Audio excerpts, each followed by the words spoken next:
बाब पहिरियों दुनिया कीअं ठही।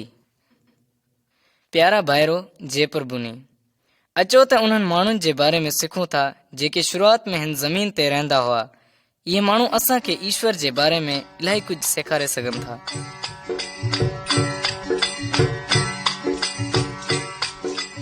तस्वीर नंबर 1। ईश्वर आदम यानी पुरुष ऐं जानवर बि ठाहिया। शुरूआत में ही धरती कान हुई, सिर्फ़ ईश्वर मौजूदु हो। ईश्वर हिकिड़ो ई आहे, इहो आत्मा आहे। असां हुन खे ॾिसी कोन था सघूं। ईश्वर सची कुदरत यानी ताक़त जो धणी आहे। हू सभु कुझु ॼाणे थो ऐं हर हंधि मौजूदु आहे। ईश्वर आकाश ऐं धरती ते जेको कुझु बि आहे हर शइ ठाही। हुन धरती जी मिटी सां इंसान खे बि ठाहियो। भॻवान इंसान खे हिकु आत्मा ॾिनी त जीअं हू भॻवान खे सम्झी सघनि। इंसान जा सभई वीचार ऐं ख़्वाहिशूं अहिड़ियूं ई हुयूं जहिड़ियूं ईश्वर चाहींदो हो। ईश्वर इंसान जो नालो आदम रखियो। परमेश्वर जिन जानवरनि खे ठाहियो हो तिन जा नाला आदम पाण रखिया। परमेश्वर आकाश ते बि जेके आत्मा ऐं फ़रिश्ता यानी दूत हुआ तिन खे बि ठाहियो। ईश्वर जे हर हिकु शइ जेका हुन ठाही हुई सा सुठी हुई।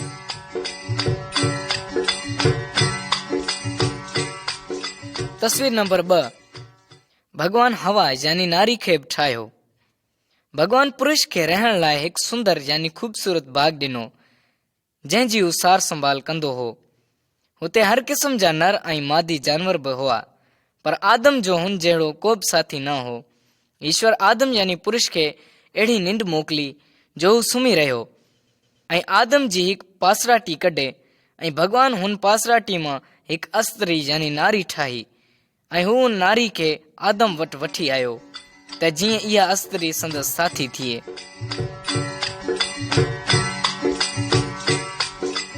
तस्वीर नंबर 3। नांग जे रूप में शैतान जो अचणु। भॻवान आदम खे चयो त तूं बाग जे हर हिकु वण जो मेवो खाए सघीं थो, पर नेकी ऐं बुराई खे ॼाणण वारे वण जो मेवो मतां खाईं। छा लाइ त जंहिं ॾींहुं तूं इहो मेवो खाईंदे तंहिं ॾींहुं मरंदे। शैतान हिकु आकाशी दूत हो। हू भॻवान जे ख़िलाफ़ थी वियो हो। शैतान नांग जो ख़ूबसूरत रूप धारे हवा वटि आयो। हुन हवा खां कूड़ ॻाल्हायो ऐं चयो त तूं कॾहिं बि कोन मरंदे। शैतान जे चवण सां हवा इहो मेवो खाए वरितो ऐं हुन मेवे मां थोरो आदम खे बि ॾिनो। आदम पिणु इहो मेवो खाधो। आदम ऐं हवा ईश्वर जी नाफ़रमानी कई, तंहिं करे आदम हवा ऐं ईश्वर जे विच में जुदाई थी वई ऐं उन्हनि जूं अखियूं पटिजी पियूं ऐं सम्झण लॻा त असीं उघाड़ा आहियूं ऐं उन्हनि खे शर्म महसूस थी ऐं पंहिंजे पाण खे भॻवान खां लिकाइण लॻा।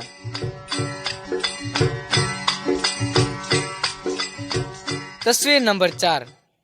आदम ऐं हवा खे बाग मां कढियो वियो। आदम ऐं हवा ईश्वर जी नाफ़रमानी कई। ईश्वर आदम ऐं हवा खे बाग मां ॿाहिरि कढे छॾियो। ईश्वर आदम खे चयो त तूं हिन वण जो मेवो खाधो आहे, तंहिं करे ज़मीन लानती थी वई। तूं पंहिंजी सॼी हयाती महिनत मज़ूरी करे इन्ही जी पैदाइश मां पंहिंजो गुज़रान कंदे। ईश्वर हवा खे चयो त तूं सूरनि सां ॿार ॼणींदे। ईश्वर नांग यानी शैतान खे चयो त तूं ही कमु कयो आहे, तंहिं करे लानती आहीं। तूं पेट भर रिड़े हलंदे। तॾहिं खां वठी नांग इंसान जो दुश्मन थी वियो। आदम पंहिंजी ज़ाल जो नालो हवा रखियो छो त हू सभिनी साहवारनि जी अमा आहे। असांजा अबा ॾाॾा बि हवा जी औलाद आहिनि। असां बि आदम ऐं हवा वांगुरु ईश्वर जी नाफ़रमानी कंदा आहियूं। ईश्वर वाइदो बि कयो आहे त हू हिकु ॾींहुं अहिड़ी हस्ती खे मोकिलींदो जेको शैतान ते फतह हासिल कंदो ऐं असांजो मेलाप वरी ईश्वर खां कराईंदो। इहा हस्ती प्रभु यसू आहे।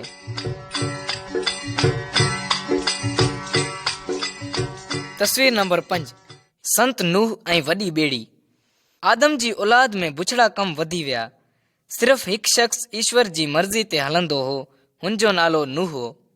ईश्वर नूह खे चयो ज़मीन ते ज़ुल्म ऐं बुछड़ाई वधी वई आहे। ॾिस, आउं उन्हनि खे ज़मीन सां गॾु तबाह करे छॾींदसि। ऐं पाण ज़मीन ते हिकु वॾो तूफ़ान आणींदसि। तंहिं करे तूं पंहिंजे लाइ हिकु वॾी ॿेड़ी ठाह। तूं ॿेड़ी में चढ़ी वञजांइ ऐं तो सां गॾु तुंहिंजा पुट ऐं तुंहिंजी घरवारी ऐं तुंहिंजे पुटनि जूं घरवारियूं जानवरनि ऐं हर क़िस्म जे पखियुनि जूं ॿ जोड़ियूं ॿेड़ी में खणी वञिजां त जीअं उहे तो सां गॾु जहिड़ा रहनि ऐं बची वञनि।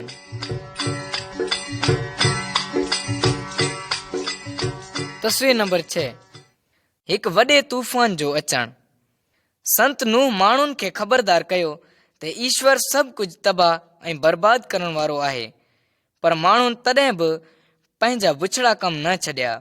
आख़िरकार संत नूह ऐं संदसि घर जा भाती ऐं सभु साह वारा जानवर ऐं पखियुनि जा ॿ जोड़ा नर ऐं मादियूं ॿेड़ी में चढ़ी विया। ईश्वर ॿेड़ी जो दरवाज़ो ॿाहिरि खां बंदि करे छॾियो। मींहुं वसणु शुरू थी वियो। 40 ॾींहं राति ज़मीन ते मींहुं वसंदो रहियो ऐं ज़मीन जा चश्मा बि फाटी पिया। सॼी ज़मीन वॾे सैलाब में अची ॿुॾी वई। सभु माण्हू जानवर ऐं पखी बि मरी विया, जहिड़ोकि ढोर, मिरूं, सरंदड़ जीत ऐं इंसान। जेका बि साह वारी शइ ज़मीन ते हुई सा बर्बाद थी मिटिजी वई। रुगो संत नूह ऐं ॿिया जेके साणसि गॾु हुआ ॿेड़ी में से बची विया।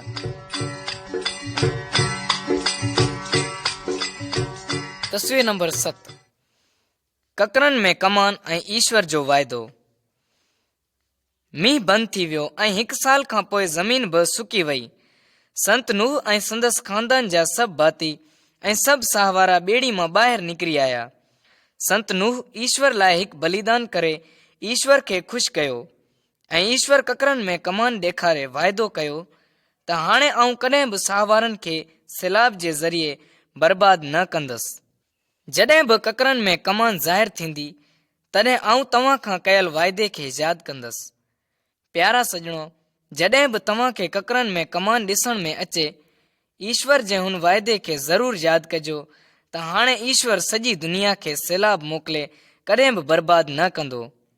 ईश्वर वरी हिकु बार सॼी दुनिया जो इंसाफ़ कंदो, पर हाणे अदालत बाहि सां थींदी। जेके माण्हू ईश्वर ते विश्वास रखनि था ऐं संदसि हुकम मञनि था, उन्हनि खे डिॼण जी ज़रूरत न आहे। ईश्वर असां लाइ पाप ऐं ॾोहनि जी मुक्ति जो वसीलो ॾिनो आहे। इहो प्रभु यसू आहे।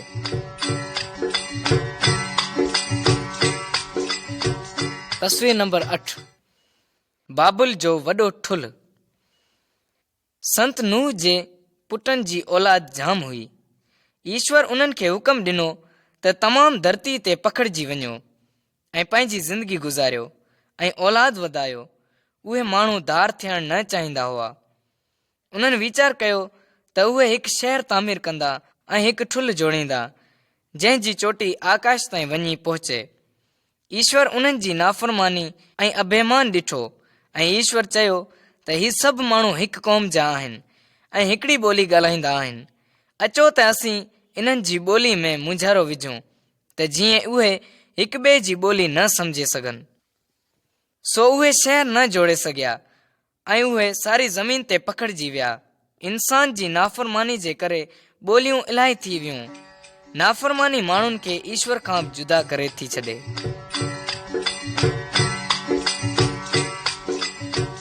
तस्वीर नंबर 9, संत अयूब भगवान जी भक्ति कंदो आहे। अयूब संत हिकु सचे भगवान जी भक्ति कंदो हो ऐं सिर्फ़ु हुन जे अॻियां बलिदान कंदो हो। हू शैतान जे मार्ग ते न हलंदो हो। संत अयूब खे जाम औलाद, नौकर, रिढूं, ॾांद ऐं गॾियूं हुयूं ऐं ईश्वर संत अयूब खे दौलतमंद ऐं अमीर ठाहियो हो।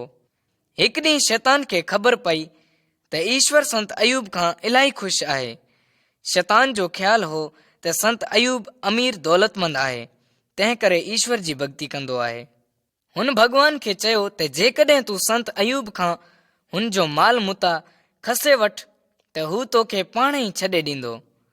ईश्वर खे ख़बर हुई त शैतान कूड़ पियो ॻाल्हाए ऐं भॻवान खे इहा बि ख़बर हुई त जेकॾहिं संत अयूब ग़रीब हुजे हा त बि ईश्वर जी भक्ति करे हा।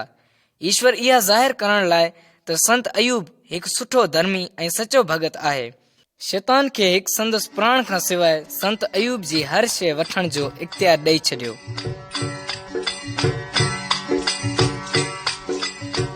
तस्वीर नंबर 10, संत अयूब जो मातम करणु। हिकु ॾींहुं संत अयूब जे नौकर ख़राबु ख़बर आंदी त संत अयूब जे दुश्मननि संदसि नौकरनि खे मारे छॾियो ऐं ढॻा गॾा बि काहे हलिया विया। आकाशी बिजली बि किरी रिढनि ऐं धराड़नि खे बि ॿारे छॾिया ऐं चोर हुन जा सभु उठ बि काहे विया। हिकु नौकर सभ खां ख़राबु ख़बर आंदी ऐं संत अयूब खे चयो त तव्हां जा पुट ऐं धीअरूं पंहिंजे वॾे भाउ जे घर दावत जी मानी पे खाधी त वॾो तूफ़ान आयो ऐं संदसि घर किरी पियो ऐं उहे सभु मरी विया। संत अयूब पंहिंजो मथो कूड़ायो ऐं ज़मीन ते किरी पियो ऐं चयाईं त भॻवानु ॾिनो ऐं भॻवानु वापसि वरितो, उन्ही जे नाले खे धनकार हुजे। एतिरी मुसीबत अचण ते बि संत अयूब ईश्वर जो इनकार कोन कयो।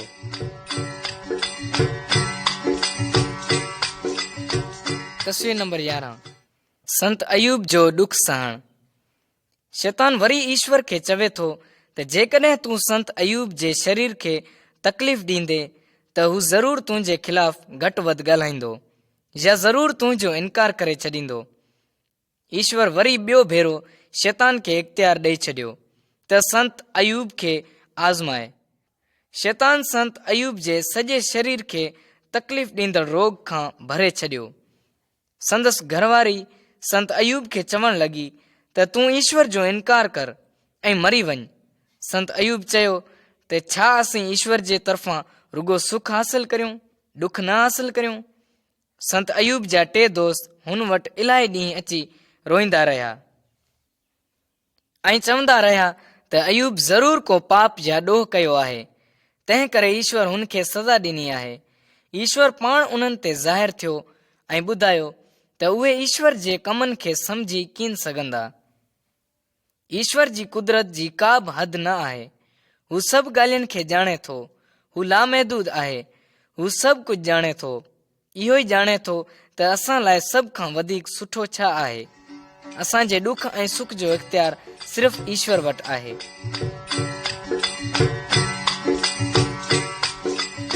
तस्वीर नंबर 12 ईश्वर संत अयूब खे वरी बहाल करे थो। जॾहिं संत अयूब ईश्वर जी वॾाई खे सम्झी वियो त ॾाढो पछतायो त हुन छो ईश्वर जी ज़ात ते शक कयो ऐं पंहिंजे भलपण जो बयानु कंदो रहियो। अयूब पंहिंजनि दोस्तनि लाइ प्रार्थना कई। उन्हनि खे ख़बर कान हुई त ईश्वर कहिड़े कहिड़े नमूने कमु कंदो आहे। ईश्वर संत अयूब खे वरी दौलतमंद बणाए छॾियो। हुन खे तंदुरुस्ती ॾिनी। हुन जा दोस्त बि हुन जी वॾी दावत में शरीक थिया। हुन खे सूखड़ियूं ॾिनियूं। ईश्वर हुन खे 7 पुट ऐं 3 तमामु सुहिणियूं धीअरूं बि ॾिनियूं ऐं उन्ही खां पोइ संत अयूब 140 साल जहिड़ो रहियो ऐं पंहिंजा पुट ऐं पोटा बल्कि 4 पीढ़ियूं ॾिठाई। प्यारा सॼणो, ईश्वर ॼाणे थो त हिन जीवन में तव्हां छो ॾुखी आहियो। यादि रखो, ईश्वर असां सां प्रेम करे थो ऐं असांजी भलाई चाहे थो। हू चाहे थो त असां हुन ते भरोसो रखूं त जीअं असां प्रभु यसू जे वसीले शैतान ते जीत हासिल करे सघूं।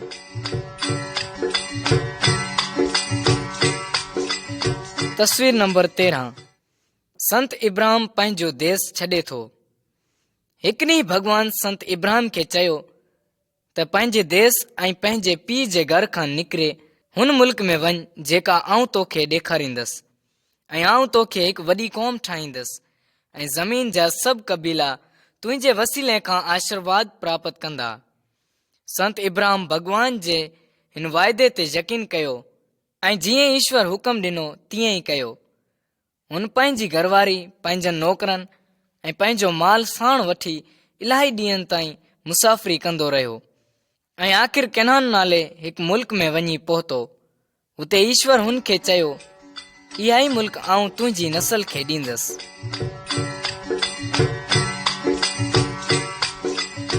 तस्वीर नंबर 14 संत इब्राहिम ऐं संदसि भाइटियो लूत।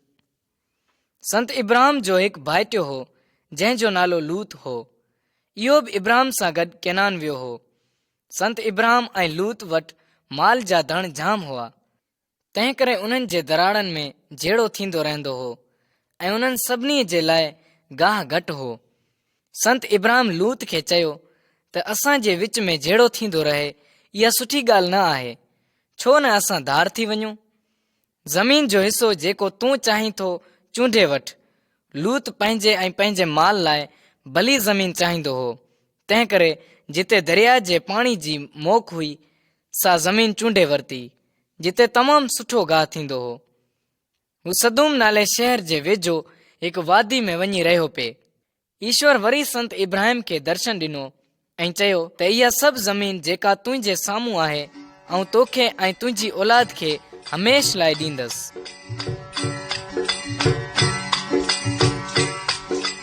तस्वीर नंबर 15। संत इब्राहिम जी अमन जे बादशाह सां मुलाक़ात। सदूम नाले शहर में रहण वारा माण्हू सुठा न हुआ। उन्हनि जा कम बुछड़ा हुआ। 4 बादशाहनि सदूम शहर ते हमिलो कयो ऐं हरायो। जेके मुक़ाबले में खटे विया से लूत ऐं संदसि घर जे भातियुनि खे गिरफ़्तार करे गॾु वठी विया। पर इब्राहिम ऐं संदसि साथी उन्हनि खे दुश्मन जी क़ैद खां आज़ाद कराए वठी आया। जीअं ई उहे जंग करे वापसि आया, उन्हनि जी मुलाक़ात हिकु वॾे बादशाह खां थी। उन बादशाह जो नालो मलक सदक हो। हू सालम नाले मुल्क जो बादशाह हो, जंहिंजो मतिलबु आहे सलामती। बादशाह मलक सदक इब्राहिम लाइ मानी ऐं डाख रस वठी आयो ऐं चयो त ईश्वर वॾी महिरबानी कई आहे। हुन तव्हां जे वेरियनि खे तव्हां जे हथ में करे छॾियो आहे।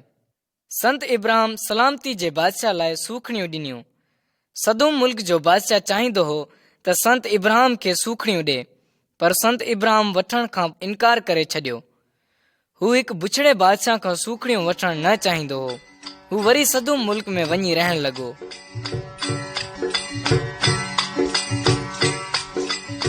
तस्वीर नंबर 16। संत इब्राहिम जो ईश्वर जे वाइदे ते यकीन करणु। ईश्वर संत इब्राहिम खे पंहिंजो दोस्त सॾियो। ईश्वर चयो त इब्राहिम जी नस्ल हमेशह ताईं मुंहिंजी क़ौम हूंदी। संत इब्राहिम इलाही मायूस हो, छो त हुन खे औलाद न हुई। ईश्वर संत इब्राहिम खे ॿाहिरि वठी वियो ऐं चयो त आकाश ॾांहुं नज़र कर, जेकॾहिं तूं सितारनि खे ॻणे सघीं थो त ॻण, तुंहिंजी औलाद बि एतिरी हूंदी। संत इब्राहिम ईश्वर जे हिन वाइदे ते विश्वास कयो ऐं ईश्वर हुन खां ॾाढो ख़ुशि थियो। ईश्वर संत इब्राहिम खे वरी चयो त हिकु ॾींहुं तुंहिंजी औलाद मुल्क केनान जी ज़मीन जी मालिक थींदी।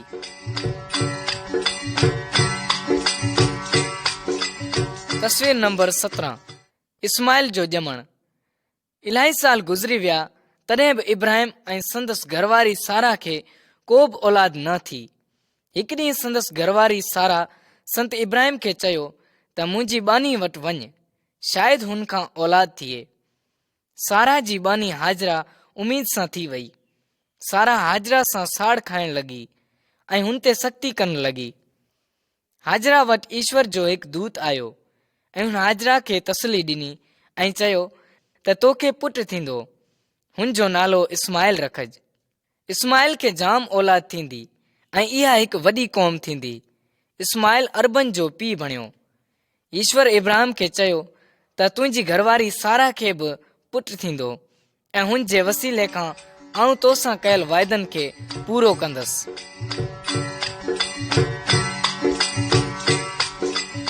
तस्वीर नंबर 18। सारा जो खिलणु। जॾहिं संत इब्राहिम 99 ऐं सारा 90 सालनि जी थी वई त ईश्वर जे तरफ़ां 3 माण्हू उन्हनि वटि आया। सारा जल्दी जल्दी मानी तयारु कई। संत इब्राहिम उन्हनि खे तंबू खां ॿाहिरि मानी खाराई। उन्हनि 3 माण्हुनि मां हिकु ॼणे ईश्वर जो नियापो संत इब्राहिम खे ॾिनो। अॼु खां 9 महीननि खां पोइ सारा खे हिकु पुटु थींदो। सारा तंबू जे अंदरि हुई। हुन बि इहा ॻाल्हि ॿुधे वरिती। सारा दिलि में खिली ॾिनो।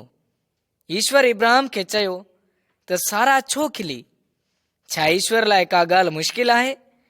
ईश्वर जे वाइदे जे मुताबिक़ सारा ॿुढपण में हिकु पुट खे जनमु ॾिनो।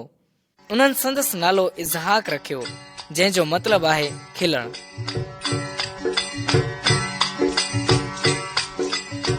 तस्वीर नंबर 19। सदूम शहर लाइ संत इब्राहिम जी प्रार्थना। सदूम नाले शहर जे माण्हुनि जा पाप ऐं ॾोह तमामु घणा वधी विया हुआ। तंहिं करे ईश्वर शहर खे तबाह ऐं बर्बाद करण जो फ़ैसिलो करे छॾियो हो। ईश्वर संत इब्राहिम खे ॿुधायो त हू छा करण वारो आहे। संत इब्राहिम खे संदसि भाइटियो लूत यादि अची वियो। संत इब्राहिम ईश्वर खां पुछियो त छा तूं पापी ऐं ॾोही माण्हुनि सां गॾु धर्मी माण्हुनि खे बि तबाह ऐं बर्बाद कंदे? संत इब्राहिम सदूम शहर खे बचाइणु चाहींदो हो। हुन ईश्वर खां अर्ज़ु कई। ईश्वर चयो त जेकॾहिं सॼे शहर में सिर्फ़ 10 धर्मी माण्हू मिली वञनि त आउं शहर खे तबाह ऐं बर्बाद न कंदसि। हाणे ईश्वर जा 2 दूत सदूम शहर में दाख़िल थी विया। हुते लूत नाले सिर्फ़ हिकु माण्हू धर्मी हो।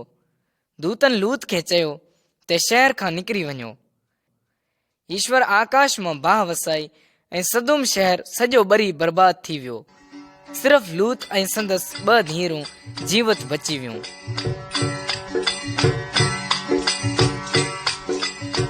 तस्वीर नंबर 20। संत इब्राहिम जो बलिदान करणु। संत इब्राहिम जो पुटु इसहाक हाणे जवान थी चुको हो। तॾहिं ईश्वर संत इब्राहिम खे आज़मायो। ईश्वर हुन खे चयो, तूं पंहिंजे पुटु इसहाक खे जेको तुंहिंजो सिकी लधो आहे मुंहिंजे लाइ बलिदान कर। संत इब्राहिम ईश्वर ते विश्वास रखंदो हो। हुन ईश्वर जो हुकम मञियो। हू इहा बि ॼाणींदो हो त ईश्वर इसहाक खे वरी जहिड़ो करे सघे थो। संत इब्राहिम संदसि पुटु इसहाक खे कोहण लाइ काती खईं। तॾहिं ईश्वर जे दूत सॾु करे चयो त छोकिरे इसहाक ते हथ न खण। हाणे मूंखे ख़बर पई आहे त तूं पंहिंजे हिकिड़े ई सिकी लधे पुट खे मुंहिंजे लाइ बलिदान करण खां इनकार न कयो आहे। पोइ संत इब्राहिम पंहिंजे पुठियां हिकिड़ो घेटो ॾिठो जंहिं जा सिंग हिकिड़े घाटे ॿूड़े में फाथल हुआ ऐं पंहिंजे पुट जे बदिरां उन्ही खे बलिदान कयो।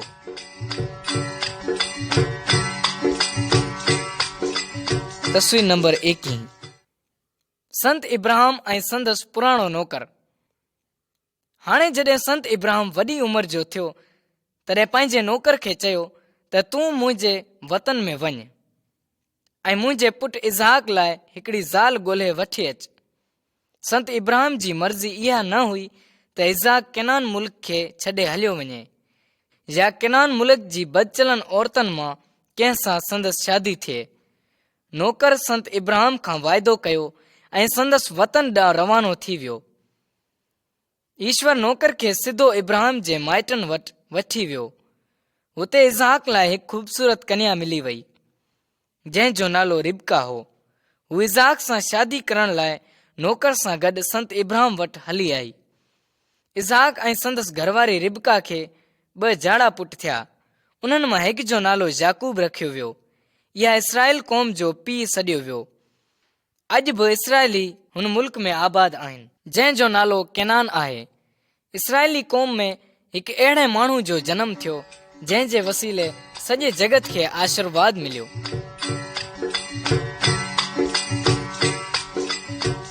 तस्वीर नंबर 22। प्रभु यसू जो जनमु। ईश्वर जा वचन सचा आहिनि। ईश्वर आदम खे ॿुधायो हो त हू हिकु पंहिंजी चूंडियल हस्ती खे मोकिलींदो। इहा हस्ती शैतान खे हराईंदी। ईश्वर संत नूह खे ख़बरदार कयो हो त बुछड़ाई कंदड़ माण्हुनि खे तबाह ऐं बर्बाद करे छॾींदसि। ईश्वर संत अयूब खे सम्झायो हो त हू कम में असांजी भलाई चाहे थो। हुन संत इब्राहिम ते ज़ाहिर कयो त ईश्वर हमेशह पंहिंजा वाइदा पूरा करे थो। जॾहिं वक़्तु पूरो थियो त प्रभु यसू इसराइल मुल्क में जनमु वरितो। यसू जी माउ मरियम कंवारी हुई। प्रभु यसू जो पिता हिकिड़ो ई सचो ईश्वर आहे। प्रभु यसू ई इहा हस्ती आहे जंहिं जे वसीले सॼे संसार खे आशीर्वाद मिले थो। प्रभु यसू शैतान खे हाराइण ऐं असांखे वरी ईश्वर वटि वठी वञण लाइ हिन संसार में आयो।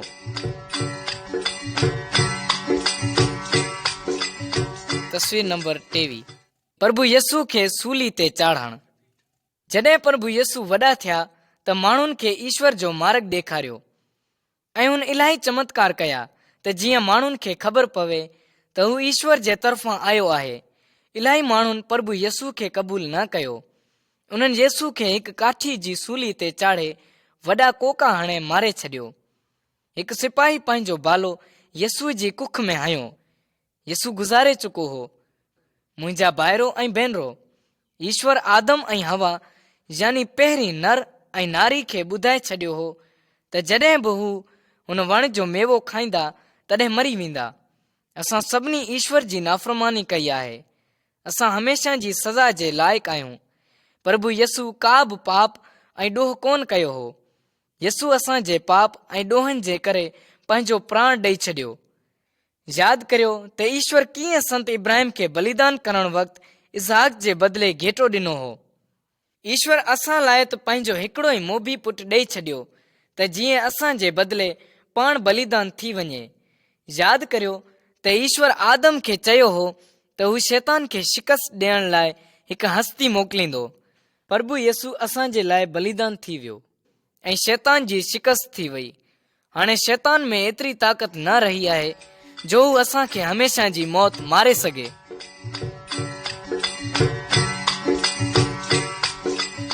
तस्वीर नंबर 24। प्रभु यसू जहिड़ो आहे। प्रभु यसू जी क़बर ख़ाली। प्रभु यसू जी लाश क़बर में रखी वई, पर हू 3 ॾींहं मोइलनि मां जीवत थी उथियो ऐं पंहिंजनि चेलनि खे दर्शन ॾिना। उन्हनि मां हिकु चेलो जंहिंजो नालो तोमा हो मौजूदु न हो। जॾहिं चेलनि तोमा खे ॿुधायो त असां यसू जा दर्शन कया आहिनि त हुन यकीन न कयो। प्रभु यसू वरी चेलनि खे दर्शन ॾिना ऐं तोमा बि साणनि गॾु वेठो हो। यसू हुनखे पंहिंजा हथ ॾेखारिया जिते किलनि जे ज़ख़्मनि जा निशान हुआ ऐं पंहिंजे कुख में भालो लॻण जो निशान बि ॾेखारियो। प्रभु यसू तोमा खे चयो, बेविश्वास न थी, विश्वास आण। धन आहे उन्हनि खे जेके बिना ॾिठे विश्वास आणनि था। भाइरो ऐं भेणो, असां तोमा वांगुरु न थियूं जंहिं ईश्वर ते शक कयो, पर संत इब्राहिम वांगुरु थियूं जंहिं ईश्वर जे वाइदनि ते विश्वास कयो। असां बि प्रभु यसू ते विश्वास आणण सां ईश्वर खे ॼाणे सघूं था ऐं हुन जे वसीले जीवन हासिल करे सघूं था।